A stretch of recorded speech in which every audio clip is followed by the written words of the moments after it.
Well, hello. Good morning from my end. Good day, good evening, good night to Dwight. To all of you around the globe. Well, this is my bi-monthly update as a chair, but this update is focusing on the annual conference, that's annual meeting that is taking place next week.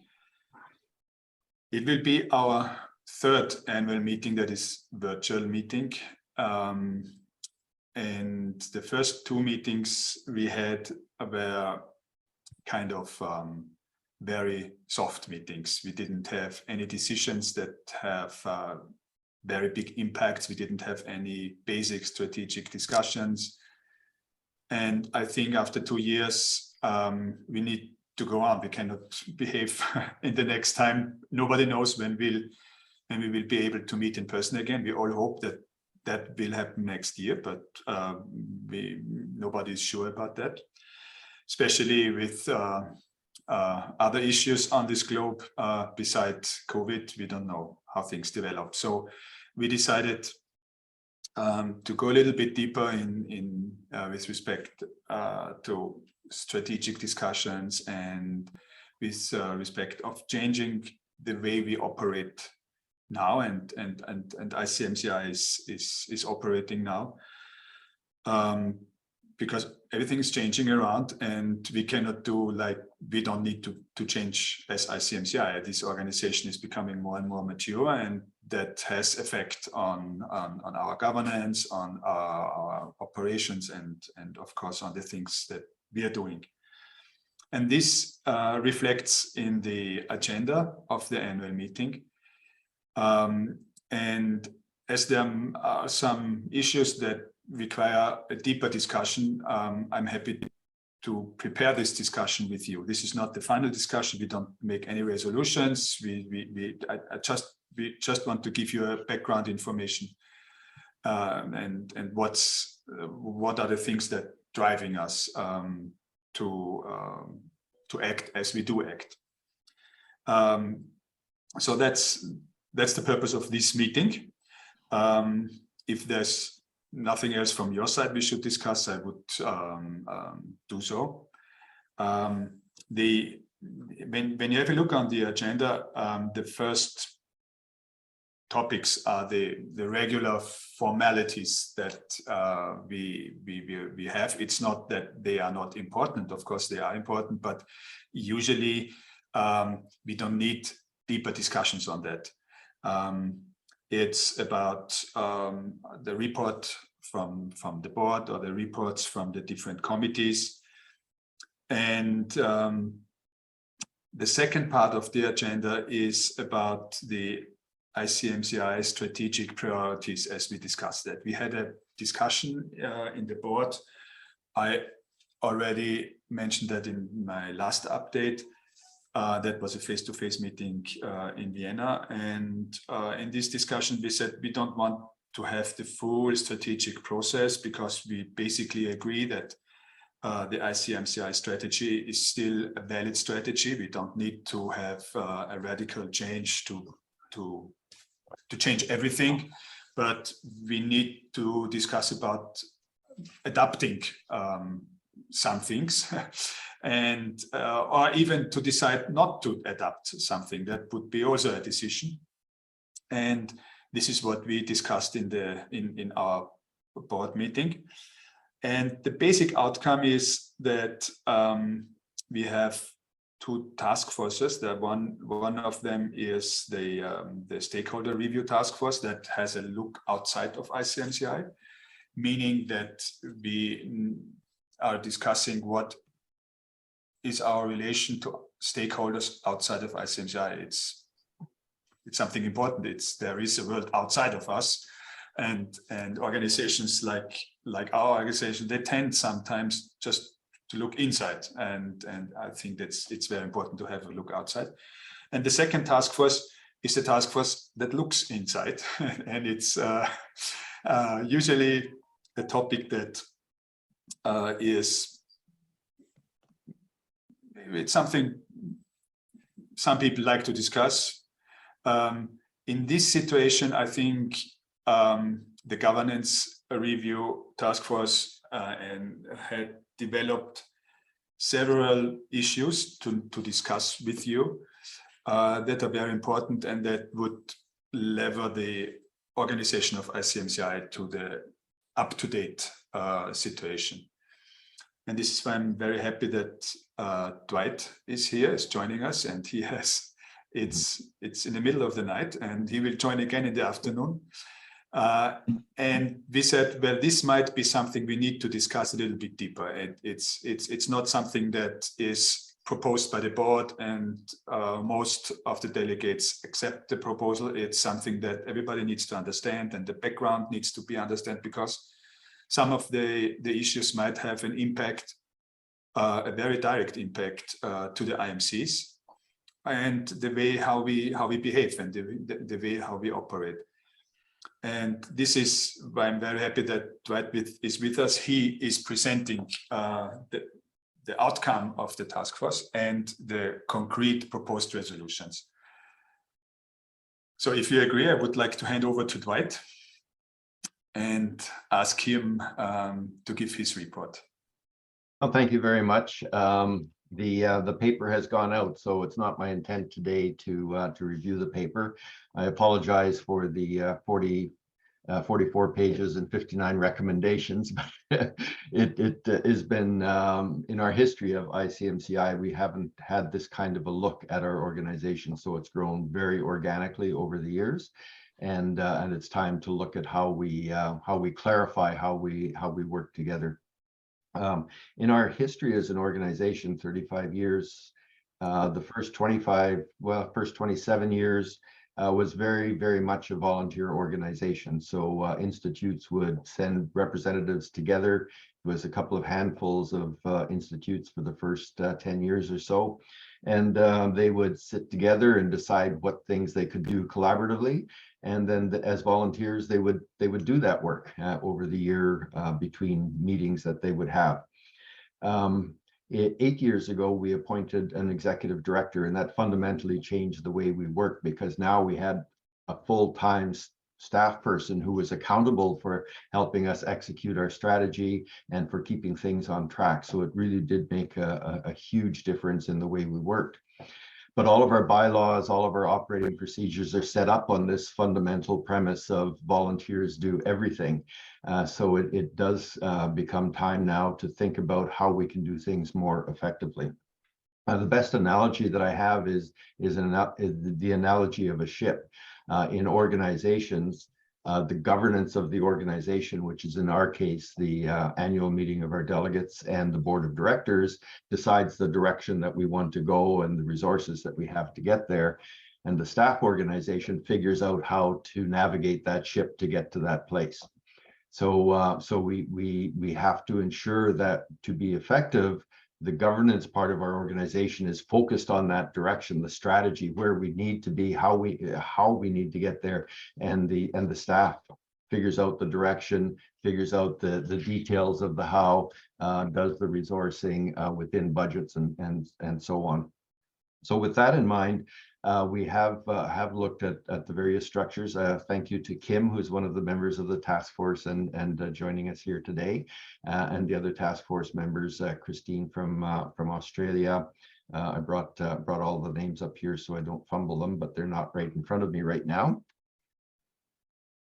And we had Shin Liat from Singapore sitting in with us. And also very, very thankful to Robert and Rima, who sat in on all of the meetings. So that was really good.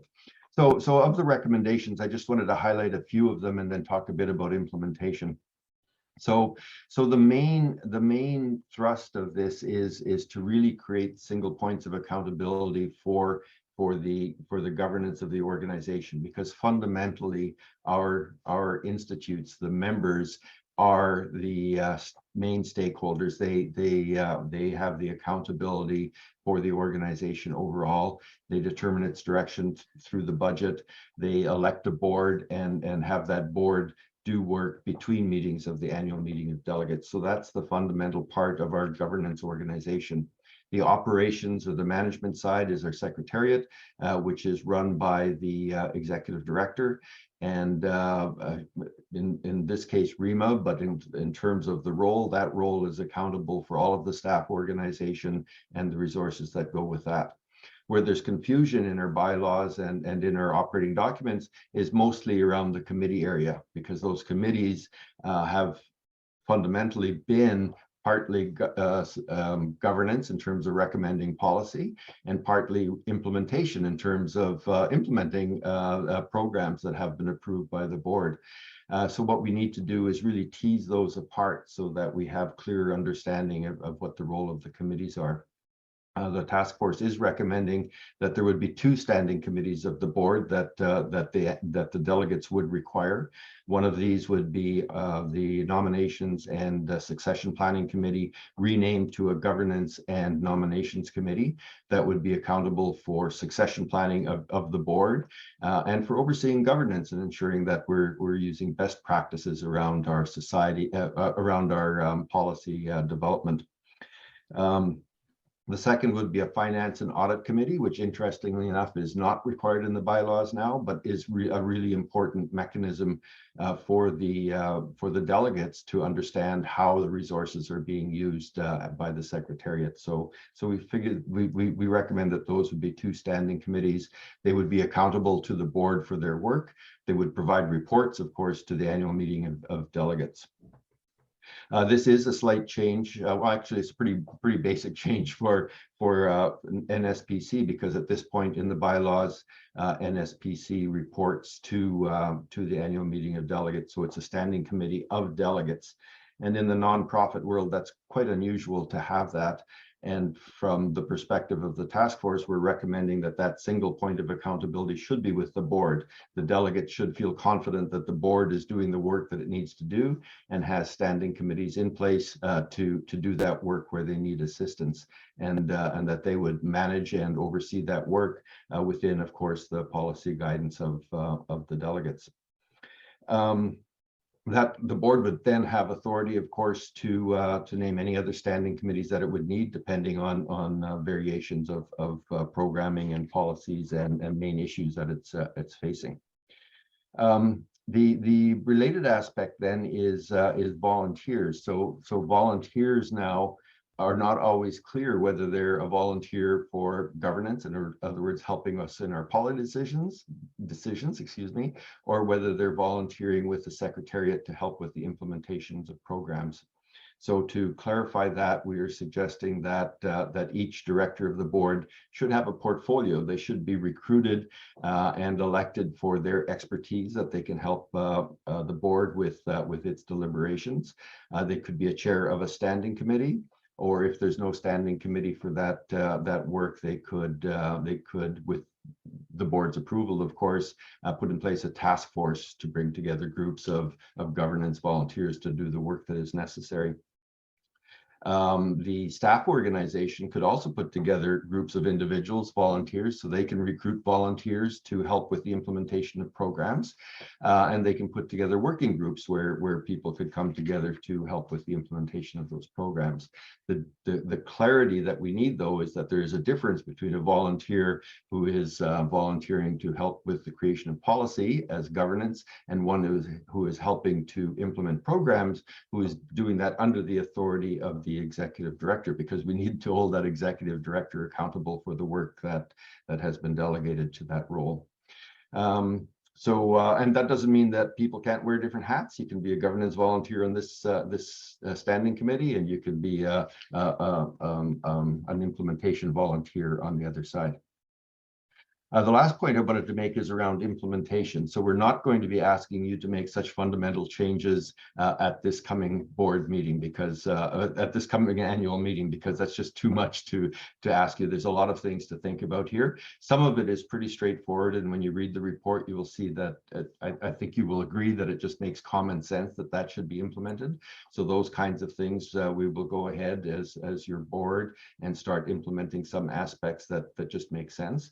But some aspects, such as the change of bylaws for how standing committees work, would need to come to the annual meeting in 2023. So those are the kinds of things that are more fundamental and can be discussed starting at this next meeting of the annual meeting, but at hub meetings and perhaps other virtual events like this, where we can really get input and feedback to make sure that these steps that we're putting in place, which we hope will support and help the organization be increasingly successful over time. We don't want to be changing these regularly, so therefore we want to put the time in now to make sure that we're getting it right. So those are the highlights I wanted to make Robert, and then open it up for questions if anyone has any, or observations also.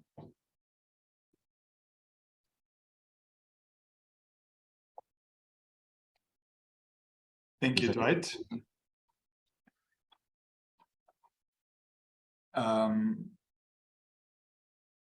Is there anything that any input from your side? Is there anything that is unclear? Yes, Namrod, please. Thank you. Dwight has mentioned more like 3, if I've heard it correctly, 3 standing committees: a nomination, a succession, and then he mentioned finance and audit committee. Nomination and succession would be 1, so I'm recommending 2. Okay, so and then we've got the finance and audit committee as the second one. Yes. I'm just wondering where does the sustainability committee comes in, because in our new standards we've got something in there, and which is something that is very important, which cannot be. I'm not sure. Is there going to be a committee put on there, because I think it's very important. The other one, which I also think is very important, which is our core, is the professional standards committee. I'm not sure why are those not part and parcel of the standing committee, because we are here as Icmci because of professionalism. So I would think a professional standards committee would be one of those key committees that should be more like a standing committee. Very good question.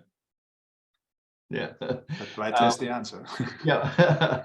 On the sustainable committee, the board has been looking at how we best integrate that. So at this moment, there hasn't been thought to making a separate committee of that, but that it does have to be underlying our work in all of our areas. So in terms of exact next steps on that, I've kind of lost track of that one, Robert. I know it's an important one, and there's ongoing discussions around sustainability. So we do need to be aware of and integrate that. But we're not recommending, from the task force perspective, a separate committee looking specifically at that. In terms of the standards committees, we have the QAC, which is the oversight of the institutes in terms of their maintenance of the standards and their ability to issue the CMC. And then we have the Professional Standards Committee, which does look at our standards. So both of those we are recommending that would continue to be standing committees, but at the board level, as opposed to being required by the annual meeting. I think it's an open discussion. I think we could decide whether that was a requirement from the board level. You make a good point, Namrod. I believe that it does require a standing committee. The question is whether it's required by the bylaws or whether it's at the authority of the board to have it in place.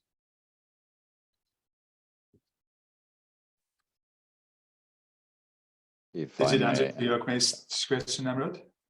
Yes, I think as long there's consideration of that, because particularly on the sustainability, because all governance developments globally are actually taking that into consideration. So if it's not yet, but I think something that would maybe we need to think seriously about it, because it will impact us as consultants as we deal with the various organizations. And I think it will help to equip our members with the appropriate strategies in terms of how they advise their clients. Yeah, I agree with you on that. So, so there's no question. It's a question of how we integrate it into our work in a fundamental way. True. And what is the best solution for that? Yeah, Because if we have it in the bylaws, we are not very flexible. If we have it in the bylaws, we need to follow the bylaws. If we have it as in the authority of the board, we are quite flexible. And I would like to add something.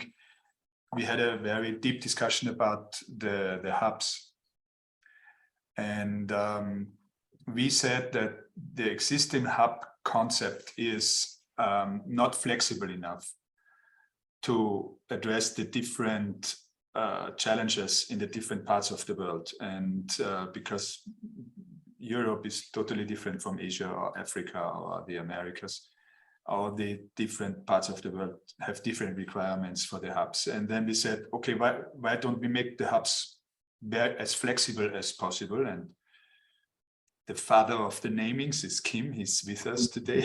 He said, why don't we call it an agile hub concept? And I think this name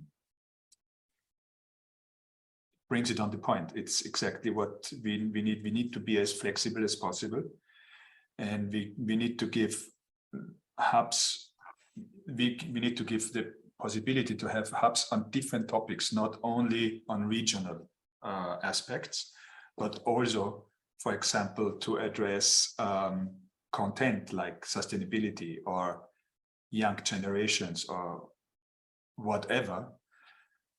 And this is something that is in the report, that this Agile Hub concept gives the board the authority to accept a business plan from the different hubs, and they say, okay, we want to achieve these are the resources we need, and this is what our plan is to achieve a certain result. And that might be the better solution. I don't know. I think we should be very flexible on that, but it might be the better solution to handle sustainability as a consulting, as a field of management consulting. There might be other fields like digitalization or whatever, but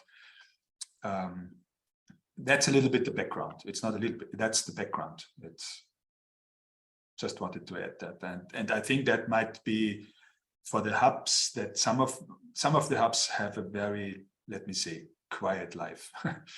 And there is plenty of room up, not down, in some hubs, and we would like to give the hubs more power, and to give them to give the people who are acting in the hubs more power to go in their directions they need to go, they decided to go.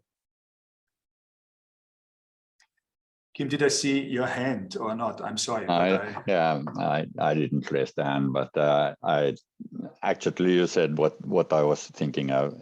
In my thinking, it is a question of philosophy. How agile do we want to be? Do we need standing committees that are not flexible?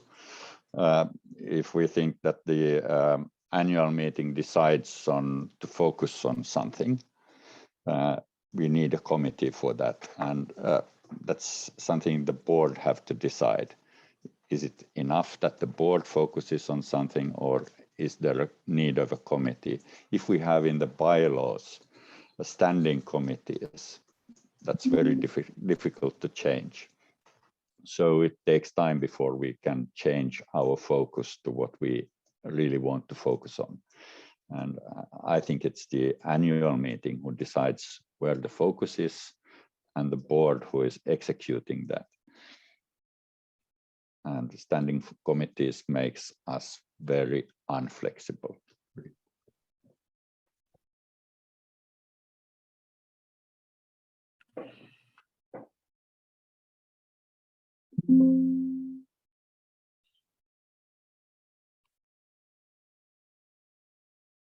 Yeah. Lydia, can I say something? Yeah, sure. And then Oksana, please. Well, first of all, I'd like to applaud Dwight and the team for doing an excellent job. 44 pages and 59 recommendations. It's really a lot to digest, you know, when the thing was presented. And a lot of committees like the Nomination and Succession Committee, role has been very much enlarged, you know, on that basis. So I'm just wondering, I'm just looking at a very high level at this stage. One is time really to digest the content closer, you know, because there's a lot to be digested. I'm just wondering whether there's a possibility of singling out of the 59 recommendations, the critical ones. How do we prioritize the implementation of the 59 recommendations in stages, you know, rather than all in one go? Because if we implement all in one go, maybe the IMCs cannot catch up. Right. I mean, I'm a little bit concerned. But if we move by baby steps or in blocks, then at least they have time to execute properly, put it this way. Because it's all in one go. A lot of IMCs, I can only talk for Asia Pac, in the sense that a lot of them are trying to address some of the challenges, basic challenges. So if we have too many things given to them at one time and say, you got to do this, you got to do that, I think it's not going to be easy. Mhm. That's my thinking, like in general. And your thinking is very consistent with the last board discussion we had about this. I So- see. Okay. So since All the right. last board meeting, the last chapter in the task Yes. force was written, which talks about implementation over the coming year. So Yes. I think of this next meeting as kind of the red flag meeting of the delegates. If anything is not on track from the perspective of the delegates, then that means we have to go back to the drawing board on those ones. But the rest of it, I think it is up to the board to think about how do we implement this in a realistic way over time. Some of it is actually the way we're acting now. So we're just rationalizing what we've been Yeah, doing sure, that's sure. contrary to existing standards. And some of it is very easy to implement and will help clarify the roles of committees, for example, like putting in place terms of reference for ICMCI committees should get started pretty quickly. So the board would have a major role in that because they have to interweave this as well with all of the other work that's going on. But you're speaking the same language we are. We don't want to just dump this on and say, okay, tomorrow we're going to operate completely differently. I agree with you. Right. Thank you, Dwight, for sharing. The other thing is about the hub. I know it's always good to refresh, to rethink about what we have been doing, because what works yesterday may not work tomorrow, because in this changing environment. So I think thanks to Kim for coming up with HR concepts, but I think one has got to have a clearer picture of exactly what it will look like and whether it is going to be practical to implement immediately or what. I don't know at this stage. To me, it's still very high level. That's all I have to say. Also agreed on that one. I think Yeah. the idea is a good one, and I think it reflects the fact that geographical borders are tending to break down. So we don't want to lose that strength of things like APAC and EuroHub. But on the other hand, there are other ways that institutes can collaborate, and that hub mechanism should be taken advantage of in whatever way we can think of. So we want to create ourselves that flexibility. Yeah, I support that we should embrace change, but to what extent, I think we have to move with caution. That's how I feel. Very good. Thank you. Thank you. Easy said. Yeah, true. Yeah, that might be the biggest challenge today. How do you judge, and to what extent you need to change? What is too much and what is too few? And that's, yeah. But this is why we have the annual meeting. The annual meeting is we have a crowd intelligence, and they will guide us. Oksana, please. Thank you. As far I understand, sustainable and flexible are the two parts of our life, two part of business life, and it's not in conflict. I think we have possible to realize flexible through project management approach. We have possible involve the participants of different committees into one project, for example. I think it's a very good way. Thank you. Thank you, Oksana. That's very consistent with the thinking of the task force, is that if we have everything enshrined within bylaws and too constricted, the flexibility for our secretariat to move nimbly is more difficult. Similarly for the board. So I like the juxtaposition of the sustainable and the flexible. we have to find both. So I think part of this review is to help us find that path.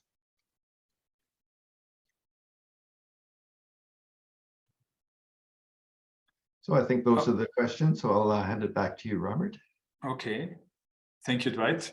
And that exactly is a very good bridge to the stakeholder review, because that was led by Jeremy. He's the secretary of Icmci, as you all know, and another input, and I didn't mention it in the governance review, but it is something we need to keep in mind, is that we are a Swiss verein, and our bylaws are Swiss bylaws.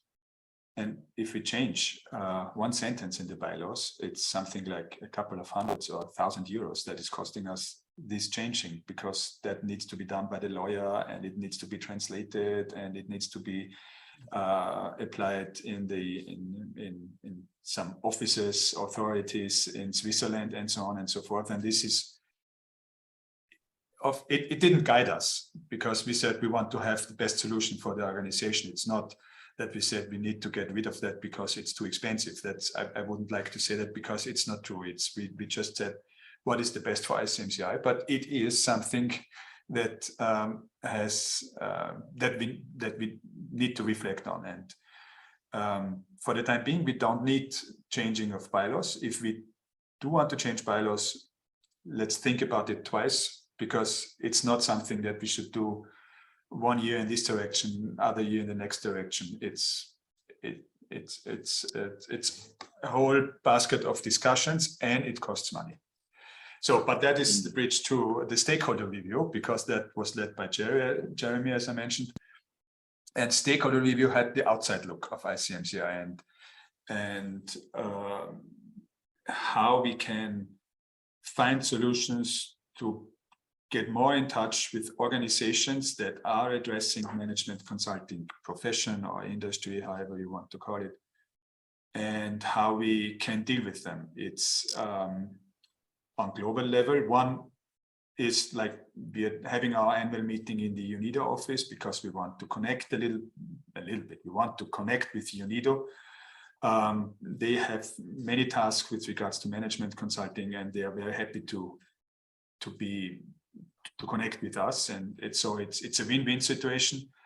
But I think as Icmci, we should look more outside of us and not only connect to EBRD and UNIDO. Maybe there are other organizations, and how can we deal with organizations like project management association or other consulting association in different countries. Some of our countries, of our members, have a little number of their members on their side, but nobody really knows how big is the industry there. We have some tools to evaluate that, but despite very few number of countries, none of our members cover more than 20, 30 or 50% of the potential market size. And that is something that was discussed in this task force, as well as how can we have more members? Because everybody's talking about, we need more members. And as long as I hear these discussions, I did not hear anybody who said, no, we don't need more members, but actually we don't have more members than we, like in the last 10 or 15 years. So maybe there is something that we should think about, that we find a strategy to have membership, not only in a real membership, but to connect with other organizations that not in a membership way, but as we call that, it's a draft name. We call it observer status, which are not members. They don't have any member rights, but they are connected with the family and they are connected with our industry. We are connected with them, and that might help us after a certain time, maybe never, maybe very in a very small period, that they become a member, and it might help us to get in touch with organizations where we do have a member. For now, we have the one member per country policy, and I think that it's a good strategy, and this is in our bylaws, and this is a hard coded sentence in the bylaws. It's something that if we want to discuss that, it is really a fundamental discussion with a lot of impacts on our organization. So there's no reason from my side to discuss it in this hard approach, but how can we find, together with our members in different countries, additional stakeholders, and how can we address them? And that might be this observer status.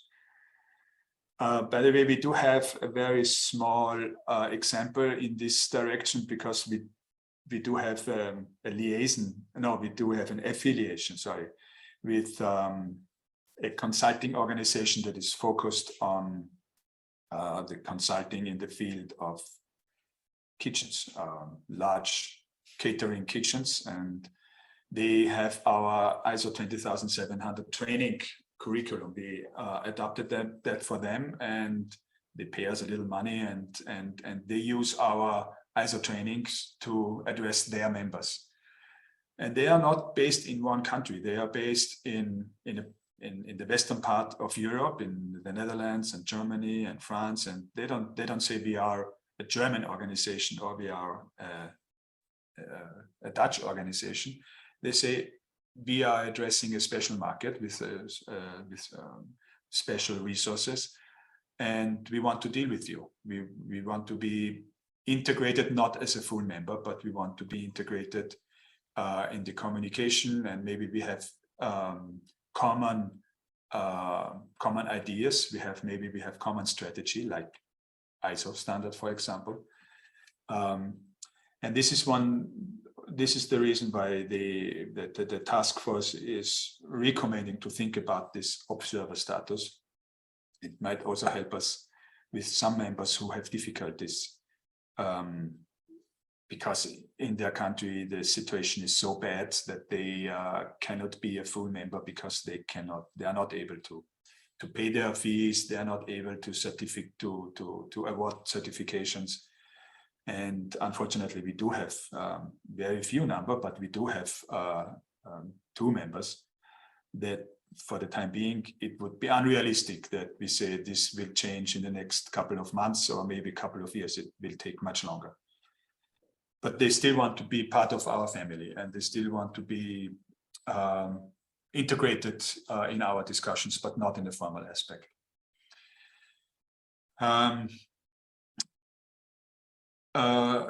I think this is the most important outcome, and it was the most important discussion that has been done in the task force.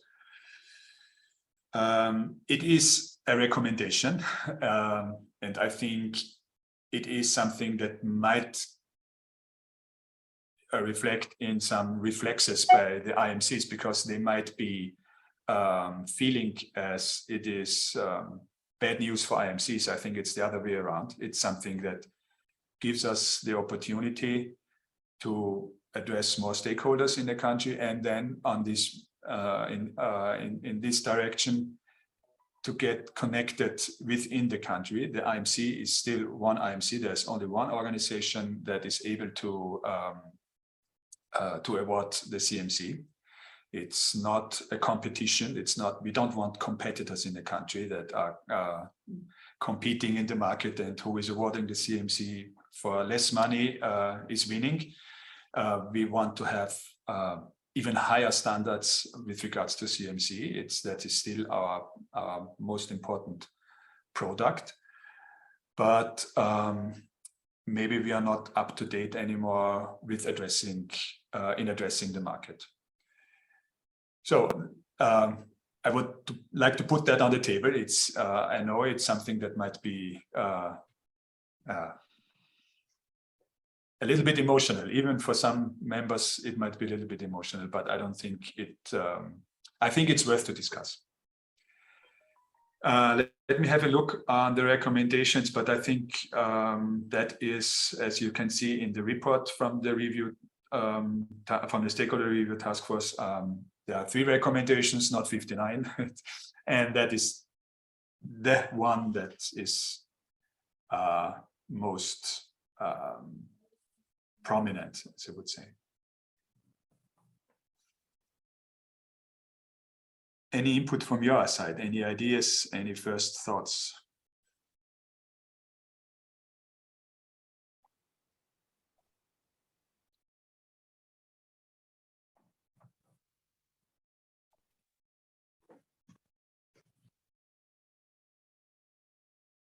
If I may start, first of all, I think this is the right direction, because when I have heard the discussion of more members for ICMCI, it always takes the discussion to who are our members, and then we are in the loop that our members are the countries.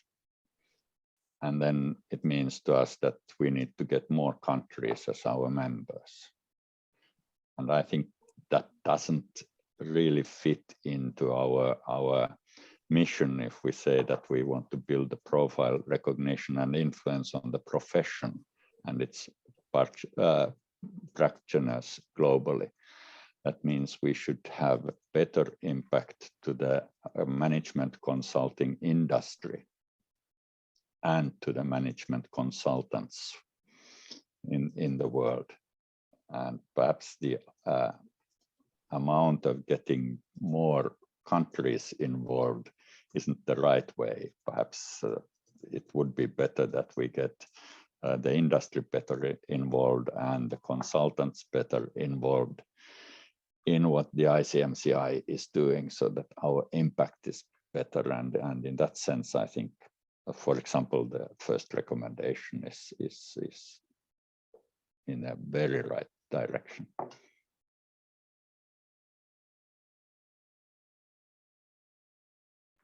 In some countries, we do have the situation that there is one organization that is addressing the professionals, and there is another organization that is addressing the firms.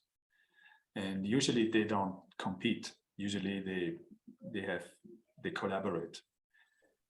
So why don't we let them collaborate on the international level too, without harming our member?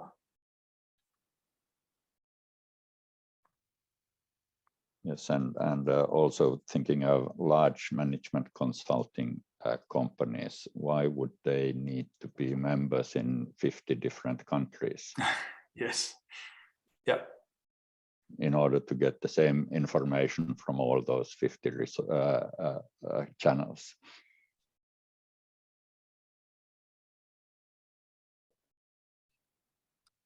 Robert, it might be that there's an opportunity to provide observer status opportunities to universities, which would enable them to be involved and connect to the Icmci in terms of their particular educational programs, but also it would provide a link then to younger potential consultants coming through the stream.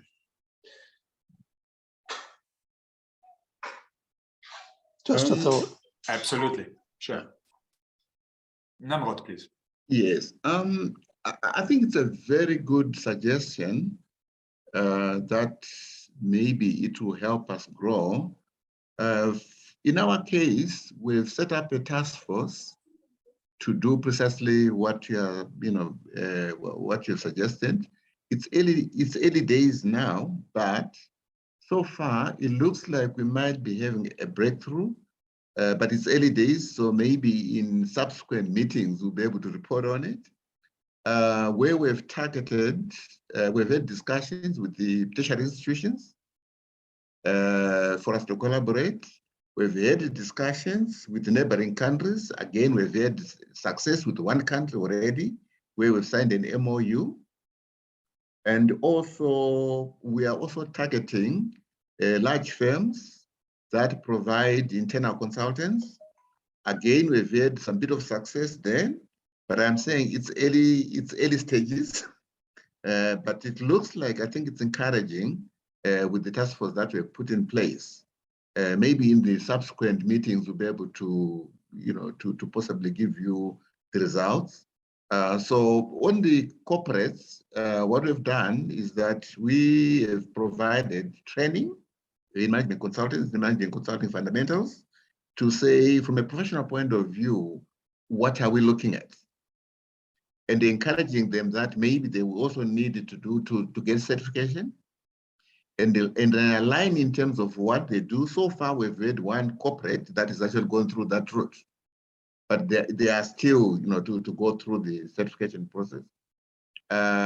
We have signed an MOU with one of the neighboring countries with a view of being able to work together as a region. Again, so far, we've got a couple of people that are joining. So maybe in another 3-4 months, we should be able to give you, what the results are going. But so far, it looks quite encouraging. On the tertiary institutions, again, there's been interest in that area where we would collaborate on a management consulting training program, which is recognized by the local examination board and also by ourselves, so to say. If any university is going to offer management consulting, it has got to get accreditation from the institute as well as the local regulatory authority. So we've got about 3 universities at the moment that we are working on that program. Again, as I say, it's early days, but maybe in another 3-4 months' time, we'll be able to provide you with, with actual progress, whether or not. But I think definitely, yes, I think it looks at the scope that we can be able to increase our membership that way. Thank you. Thank you. And again, thanks to Kim for the suggestion of moving in that direction. Yeah. No, thank you. And that's good news that you're a little bit ahead of us and you can give us advice when you have the first experience. Yeah.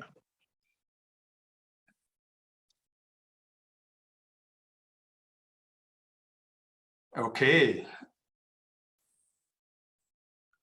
If there's nothing more to discuss, if you have any specific questions, Oksana, please. Thank you, but sorry for my English. Last year and this year was a war of growth of our community, of an Icmci of Russia, both members and events. For example,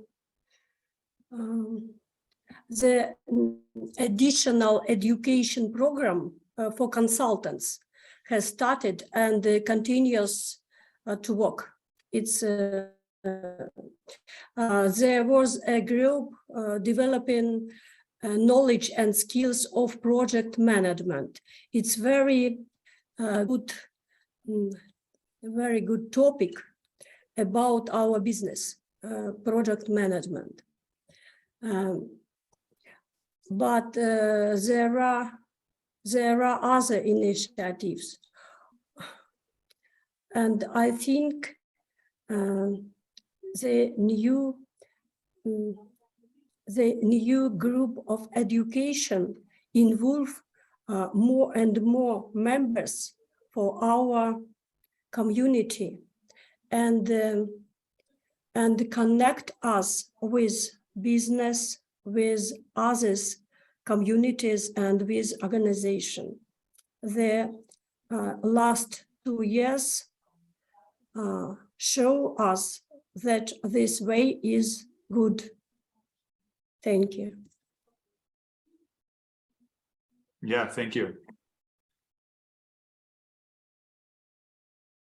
Okay, that is very good. We are on the hour, almost on the hour. If there's nothing else from your side, we can close the meeting. Thank you very much for taking time. Thank you, Robert. Yeah, thank you, Rob. Thank you. Bye-bye. Thank you, and you. see you next week. in which virtuality ever. Okay, thank you very much. Do that. Thank you. Thank you. Bye. Bye-bye.